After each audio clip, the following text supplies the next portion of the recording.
Ribuan warga di 4 desa Kecamatan Rumpin, Kabupaten Bogor, Jumat pagi berbondong-bondong mendatangi kantor pos yang berada di Komplek Pertokoan Ruko Tirta Nirwana untuk mendapatkan bantuan langsung tunai atau BLT.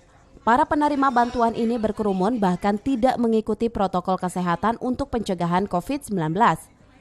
Fasilitator SLRT Dinas Sosial Kabupaten Bogor mengatakan pembagian BLT dari 14 desa di wilayah Kecamatan Rumpin, 4 desa diantaranya Desa Taman Sari, Desa Cipinang, Desa Rumpin, dan Desa Kampung Sawah sebanyak 1.500 keluarga penerima manfaat atau KPM. Dinsos Kabupaten Bogor sebelumnya sudah mensosialisasikan ke masing-masing RT dan RW hingga pemerintah desa. Dalam pengambilan bantuan harus mengikuti aturan pemerintah dengan menggunakan protokol COVID-19. Untuk terkait dengan pandemi COVID-19 ini, untuk penyaluran BLT sudah disosialisasikan kepada dari kecamatan ataupun dari saya sebagai fasilitator SLRT ke pihak desa masing-masing.